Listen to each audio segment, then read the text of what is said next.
Salut tout le monde et bienvenue dans cette vidéo. On va parler du nouveau lore des Idonets qui est arrivé dans leur livre de bataille de la V4. On y apprend beaucoup de choses, notamment sur certaines nouveautés comme Mataela et l'incarnation des profondeurs. L'arrivée de ces deux éléments est d'ailleurs assez liée et marque le début d'une décision très importante pour tout le peuple des Idonets. Car avec la Malruine, ils se retrouvent maintenant poussés dans leur dernier retranchement, si bien qu'ils ont été obligés de faire un choix très dur, qui pourra soit les sauver ou les rapprocher encore plus vite d'une fin qui semble presque inévitable. En plus de cet événement particulier qu'on va voir après, on en apprend plus sur le fonctionnement de la culture idonette, notamment sur deux de leurs courants de pensée un peu particuliers, aussi sur leur artisanat, ainsi que différents événements importants de leur histoire, et aussi des précisions quant à leurs limites de manipulation des âmes, ainsi que sur la nature de la magie de l'éther-mère qu'ils ont appris à manipuler. Donc pour commencer, parlons de Mataela et de l'arrivée des incarnations des profondeurs. Cela a commencé à Giran, le royaume de la vie, dans le temple abyssal de Sardanois. Là-bas, Volturnos, le haut roi des profondeurs, est venu chercher conseil auprès de la grande oracle de l'abysse, Mataela. Et lors de cette discussion, déjà, on a pu voir que Mataela a un certain statut auprès des Idonets.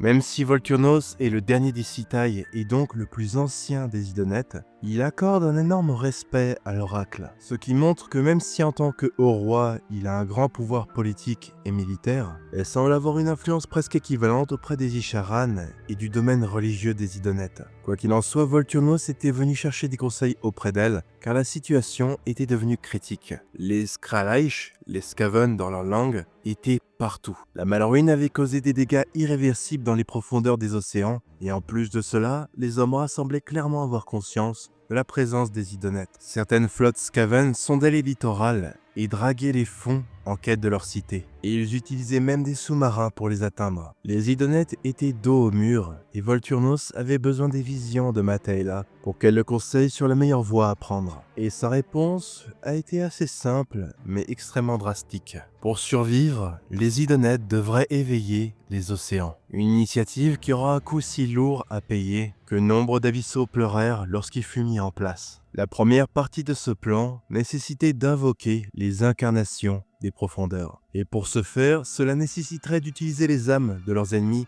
ainsi que celles des leurs, non pas pour créer de nouvelles vies, mais pour qu'elles soient sacrifiées, consumées pour les invoquer. Un acte qui représente une trahison, un sacrilège pour tout ce en quoi les Idonets se sont battus. Cela revient à cracher sur la seule chose que les Idonets considèrent comme sacrée. Mais entre une extinction certaine et la possibilité de la repousser temporairement, leur choix était fait. Pour ne rien arranger, chaque incarné des profondeurs nécessitait une âme puissante pour être invoquée. Et pour les Idonets, ces âmes étaient leurs plus grands ancêtres et héros, les Sitaï. Les premiers elfes créés par Teclis durant l'âge des mythes, et dont Volturnos était le dernier représentant. Ce décret a donc été d'autant plus lourd pour lui à porter, car il s'agissait de ses anciens frères et sœurs. Un appel a alors été lancé aux âmes sommeillant dans les Corrideum Idonets, les endroits où sont stockées les âmes de leur peuple. Ce message a été transmis par les dialogueurs Isharan, un rôle d'Isharan dont on n'avait pas encore connaissance, et dont la tâche est de dialoguer avec les esprits défunts des abyssaux. Suite à cet échange, nombre d'âmes Sitaï se portèrent volontaires et donnèrent leur accord pour être utilisés dans ces rituels. Rituels qui sont d'ailleurs un peu similaires à l'invocation des Eidolons de Matlan. Mais là où les Eidolons sont temporaires et lorsqu'ils se dissipent, les âmes Idonets peuvent être réutilisées, les incarnations des profondeurs consomment les âmes mais semblent pouvoir rester indéfiniment. D'autant plus que lorsqu'un incarné a été utilisé pour la première fois dans une bataille, il a pu à lui seul retourner le déroulement du combat et a entièrement dévasté une flotte de Norgul, des noyés de Gotroth. Et cela a par la même occasion sauvé une enclave appartenant au domaine. Devant ce succès, Volturnos décide de réunir une assemblée pour définitivement utiliser les incarnés à plus grande échelle. En parallèle, quelque chose d'autre semble se préparer car des phalanges menées par des Isharan plongent dans les voies vortex allant aux confins les plus reculés des océans pour un but encore mystérieux, mais j'aurais peut-être une petite théorie sur ce que ça pourrait être dont je parlerai un peu après. Maintenant, au niveau des nouvelles informations qu'on a sur la culture idonette et sur son histoire, On a appris que récemment, le haut roi Volturnos a choisi de tenir ses conclaves et ses conseils à la cité de Géalrachi, la toute première enclave des Idonètes, et qui se trouve à Ish, le royaume de la lumière. Cette dernière n'est rattachée à aucune enclave. Ce lieu est sacré et est reconnu comme un refuge pour tout abyssal, bien que l'enclave de Volturnos et les Aenrak en assurent la garnison. Avant d'être tenus à Géalrachi, les assemblées étaient toujours tenues à Priam, la capitale des Aenrak. Ce changement symbolique était nécessaire pour Volturnos afin de montrer que toutes les enclaves lui sont aussi précieuses les unes que les autres. Le fait aussi que la cité est localisée à Ish a permis à Volturnos d'entretenir une paix fragile avec leur cousin Lumineth. Bien qu'il n'ait pas oublié les crimes du seigneur de lumière Teclis, le haut roi cherche aussi à préserver ce statu quo, conscient qu'une guerre civile elfique paverait la voie à une mainmise totale des puissances de la ruine. Et personnellement, c'est pour ça que j'aime beaucoup le personnage de Volturnos, parce que quasiment à lui seul, il a réussi à éviter tout le schéma de guerre fratricide qu'on connaissait si bien dans l'ancien monde. Autre nouveau détail que j'ai trouvé très intéressant est la description du processus de forge des forgerons Idonètes, que je trouve absolument génial parce qu'ils utilisent la pression des abysses pour forger des lames incroyables. Et le passage où c'est décrit vaut le détour, alors je vais vous le lire. Lachnar versa dans le moule le métal fondu d'un bleu blanc. Il regarda adopter la forme d'une lame dentelée le long de son tranchant, en s'incurvant doucement à la pointe, comme la crête d'une vague. La membrane amorphe de l'éther-mer grognait sous la force combinée du poids et de la chaleur, car il se trouvait ici à une profondeur que peu de créatures vivantes pouvaient tolérer. Il n'y avait qu'ici, sur la faille forge de Tuneneis, qu'il pouvait façonner une arme digne d'un seigneur Akhelian. Lachnar percevait les efforts de ses compagnons Isharan, œuvrant à maintenir la bulle d'atmosphère viable. Si leur concentration s'échappait un seul instant, le poids de l'eau les liquéfierait tous. Le maître volard travaillait de manière vite, mais précise. Il fit faiblir prudemment l'éther-mer en une petite poche autour de la lame, pour l'exposer à toute la pression écrasante et accablante de l'océan. L'alliage bleuté, un authentique acier pélagique rare, comme les larmes d'un dieu, s'assombrit et s'aplatit instantanément, comme frappé par 1000 marteaux à la fois. Ayant restauré l'éther-mer, Lachnar plongea la lame dans le four de la faille forge. Il répéta le procédé encore et encore. L'attention que réclamait ce genre de prouesse était un talent singulier, même parmi les Idonètes. Enfin, il fut satisfait. Il leva la lame dans sa poigne opalescente et l'essaya en esquissant un coup. Son équilibre était parfait, son bord plus coupant que les cristaux des abysses. C'était une lame capable de trancher dans la carapace d'un léviathan âgé. Elle aurait même sabré le seigneur Teclis lui-même, s'il l'avait fallu. « Mon plus bel ouvrage », souffla-t-il. « Je te nomme Siltar, le tranche soleil. » Vraiment, j'ai beaucoup aimé cette description, et ça me fait un peu penser à Itilmar des Hauts-Elfes. Aussi, j'adore le fait qu'ils sont toujours salés envers Teclis, et qu'ils font des armes qui ont le potentiel de le blesser. Ensuite, on a aussi maintenant connaissance de deux mouvements philosophiques des Idonètes. La voix de la mer, le Kyr Lavraï, et la voix de la tempête, le Kyr Nadar. Pour commencer, le Kyr Lavraï était la philosophie dominante des Idonètes depuis leur fondation. C'est une philosophie qui prône le calme, le silence et la solitude. Mais récemment, de nombreux Idonètes pensent que le temps de la circonspection est terminé et que le moment est venu d'adopter une doctrine plus agressive, celle du Kyr Nadar. Ceux qui l'empruntent ne perdent pas leur temps avec la discrétion ou le secret. Ils sont toujours en mouvement et laissent libre recours à leurs émotions et leur agressivité. Un état d'esprit qui les rend plus vifs et décisifs que la plupart des leurs, mais qui les rend aussi vulnérables à la maladie de la malachie, une condition qui affecte les Idonètes les plus anciens et qui les fait entrer dans une folie frénétique meurtrière. Le haut roi Volturnos est d'ailleurs affecté par la malachie. Mais pour l'instant, jusqu'ici, il a réussi à en garder le contrôle. Quoi qu'il en soit, ces deux courants de pensée sont d'autant plus représentés par les Icontes. Un rôle d'accueillant particulier et qui nous a appris que certains d'entre eux avaient une affinité mineure avec la magie et sont donc capables de manipuler l'éther-mer à une toute petite échelle, pouvant invoquer de petits courants pour les porter et se déplacer rapidement, comme l'Iconte de la mer, ou invoquer de petits tourbillons afin d'attirer leurs ennemis vers eux, comme les Icontes de la tempête. Du côté des Icontes de la mer, Ils semblent être des gardiens des Corellium et passent la majeure partie de leur existence à méditer en silence devant eux. Aussi, de par leur maîtrise du combat et de la magie, leur polyvalence en fait des agents assez compétents et étant capables d'être lancés dans des missions solitaires. Cela implique parfois de retrouver des artefacts rares dans les profondeurs de l'océan ou de puissantes âmes perdues qui pourraient encore y être retrouvées. Les icônes de la tempête, quant à eux, sont un peu plus solitaires. Nombre d'entre eux ont souvent fait face à une tragédie terrible qui les a fait emprunter cette voie. Certains sont parfois les derniers survivants de leurs enclaves. De par leur tempérament sauvage, ils ont tendance à rester éloignés de leurs semblables et ne se joignent à eux que pendant des raids d'âme. Au combat, ils sont si erratiques qu'il semble presque impossible d'anticiper leurs coups. D'ailleurs, même eux-mêmes savent rarement où ils vont frapper, car ils s'abandonnent entièrement au courant des tourbillons qu'ils invoquent. En un sens, ces icônes me font un peu penser aux cherche-morts des Khazalides. Ensuite, une autre nouveauté culturelle et physiologique est une clarification sur le fait que ce sont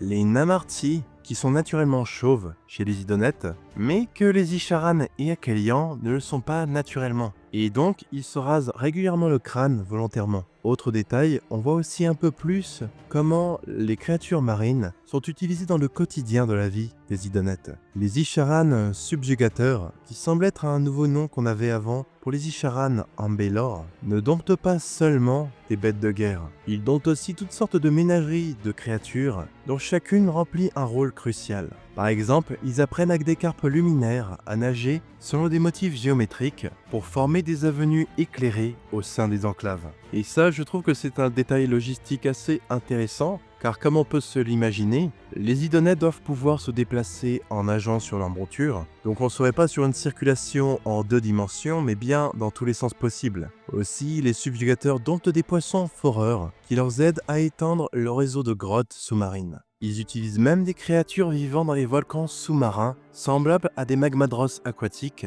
nommés des fuyadons, et leur sang en fusion est utilisé pour alimenter les failles forges. D'ailleurs, cette créature pourrait être aussi ajoutée au roster des Idonètes un jour. Ensuite, on a appris différentes histoires anciennes qui se sont passées durant l'âge des mythes et qui sont assez intrigantes. Le premier est celui de la reine Yon Guinar de Briambar, une enclave qui est maintenant majoritairement établie à Giran, le royaume de la vie. La reine Guinar était une citaille et elle avait une telle influence politique et militaire à un tel point qu'elle aurait presque pu unir les Abyssaux comme l'a fait Volturnos. Elle aurait pu être la première haute reine des Idonètes en un sens. Mais son attention était fixée sur d'autres questions. Elle possédait un cercle de confiance constitué de 7 Akhelians et une sorte de garde rapprochée qui s'appelait les Septenmar. Ces guerriers seraient partis avec leur reine pour une mission encore mystérieuse, en prenant la direction des eaux mystiques aux confins du royaume de la lumière. Une mission dont ils ne reviendraient jamais. Et cet immense mystère a fait l'objet de beaucoup de spéculations parmi les Idonètes. Certains Akhelians pensent qu'ils sont toujours vivants et que quelque part, la reine et ses guerriers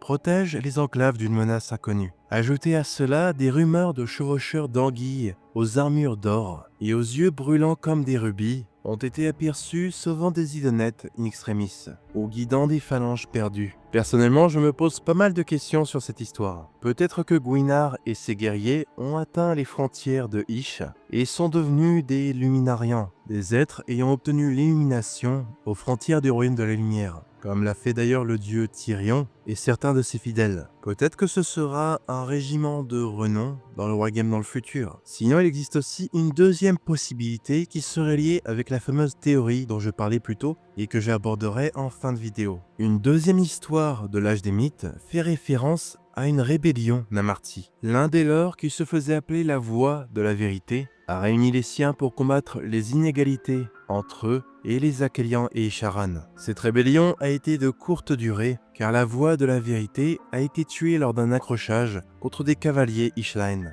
Et suite à cela, des agents Isharan ont été envoyés pour effacer tout souvenir sur la Voix de la Vérité. Et donc maintenant, il ne reste plus que la légende de son nom. Une sorte de figure prophétique parmi les Namarti. Et d'ailleurs, ça connecte avec une autre histoire intéressante autour de Lotan, le garant des registres des âmes. Une sorte de comptable des âmes qui va et vient entre les enclaves pour surveiller en quelque sorte leur économie d'âme. Il est fait mention d'un objectif caché que pourrait avoir l'Otan, qui serait de chercher une essence spirituelle particulière, une âme unique qui serait mentionnée dans une prophétie des Idonettes. On n'a pas plus de détails sur cette prophétie, mais potentiellement j'ai trouvé qu'il pourrait peut-être y avoir un petit rapprochement avec la voie de la vérité, même si rien n'est mentionné dans ce sens. Ça reste une théorie et la seule que j'aurai par rapport aux informations que j'ai pu trouver dans le Battle Tome. Ensuite, il y a aussi une histoire assez alarmante qui s'est passée durant l'âge du chaos. Cette histoire parle du roi Akhelian Charo Bornassus, l'ancien roi Akhelian de l'enclave de Fouetan. Ce sont les Idonettes les plus prévalents à Aqshy, le royaume du feu, et ils sont assez fréquemment comparés à des Alopex assoiffés de sang. Leur sauvagerie est telle qu'elle dégoûte la plupart des autres enclaves. Mais même selon les standards des Fouetan, leur roi pendant l'âge du chaos est devenu encore plus sanguinaire et violent. Jusqu'à ce que, lors d'une bataille contre des serviteurs de Khorne, un prêtre a ouvert un portail vers le royaume du dieu du sang, dans lequel a été emporté le roi de Fouetan. Depuis lors, un mythe subsiste parmi les Idonettes d'Aqshy, celui du roi furieux, un monarque akhelian écumant les océans sur un abymar aux nageoires de flammes, et laissant les eaux troublées de sang dans son sillage. Donc oui, potentiellement, on a un Idonette de Khorne quelque part dans Aqshy. Ce que je trouve très intéressant, ça pourrait devenir un nouveau personnage nommé, ou ça pourrait faire une conversion assez intéressante en figurine. Autre histoire intéressante, cette fois-ci durant l'âge de Sigmar, l'enclave des Morphan,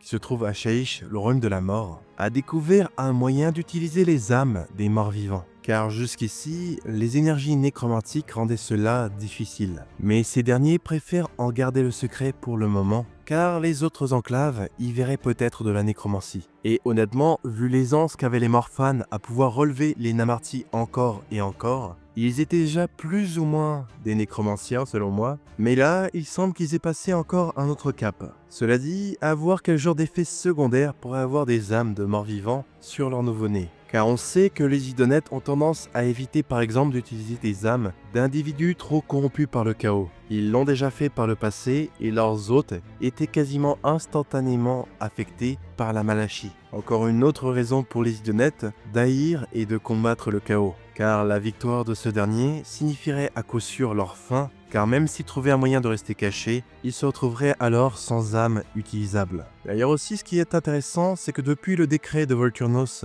de ne pas attaquer les factions de l'ordre, associé à leur réticence d'utiliser des âmes mort-vivantes ou chaotiques, les proies de choix des Idonettes semblent être les hordes de la destruction, qui seraient bien plus viables pour eux. Cela dit, je me demande quels effets secondaires pourrait avoir une âme d'Ogor ou d'Oruk. Enfin maintenant, nous arrivons à la fameuse théorie dont je vous avais parlé plus tôt, et elle est venue sur un passage qui nous partage les pensées de Mataela, l'oracle de l'Abysse. Dans cette histoire, elle se trouve au milieu des Namartis et observe des Akhelians qui se maintiennent éloignés d'eux, car il subsiste toujours un certain malaise entre les Namartis et les autres classes Idonettes. Aucun des seigneurs Akhelians ne voudrait l'admettre, mais la nature étrange des Namartis les effraie. Mais Mataela ne les craignait pas, au contraire, car elle avait vu la véritable horreur, des choses qui plongeraient la plupart des mortels dans la folie, des monstruosités et entités endormies dans les plus profondes eaux des royaumes mortels, et dont le réveil déchirerait les royaumes. Des choses étrangères et informes qui chantaient et dansaient dans la noirceur profonde des abysses. Ajouté à cela, Mataela communique aussi avec les Namartis autour d'elle, et proclame qu'ils sont les vrais enfants de Matlan, les précurseurs du destin que les Idonettes refusent avec véhémence depuis de longues années, les annonciateurs d'un changement potentiel à venir parmi les abyssaux. Et ce passage m'a fait me poser beaucoup de questions. Déjà, je pense qu'on peut très clairement comparer ces entités à des créatures Lovecraftiennes, des êtres qui devaient être éveillés au tout début de la formation des royaumes, du temps où les dieux immortels et titans marchaient partout librement et faisaient ce qui bon leur semblait, avant que Sigmar et son panthéon ne viennent apporter l'ordre. Et je pense même que ces entités pourraient être la source ou sont liées à l'Éther-Mère, la magie mystérieuse des Idonettes. Car pour rappel, les Idonettes ont développé des sortilèges en canalisant l'Éther-Mère Mais ils n'ont pas inventé cette magie, elle était déjà présente dans les abysses. Ajoutez à cela aussi au fait que les enfants mal formés des Idonettes ont commencé à prendre la forme familière des Namarti qu'à partir du moment où ils sont partis dans les abysses. La forme des Namarti serait donc peut-être liée à l'Éther-Mère et à ses entités. Et aussi, pour aller peut-être encore plus loin dans ma théorie, je pense qu'en plus d'invoquer les incarnations des abysses, Mataela cherche peut-être à éveiller ces créatures. Elles apporteraient sans aucun doute une destruction massive à travers les royaumes, mais bien souvent, entre une chance de survie et l'extinction, les Idonettes ont bien souvent tendance à choisir la survie. En tout cas, si l'Éther-Mère est vraiment liée à des créatures Lovecraftiennes, ça expliquerait pourquoi certains sorts de l'Éther-Mère affectent l'esprit. Ce domaine de magie serait lié à des concepts qui ne sont pas concevables par des esprits mortels. En parallèle, ces créatures me font aussi un peu penser aux Merwyn, qu'on a pu voir dans la campagne des Codes Vampires de Total War Warhammer.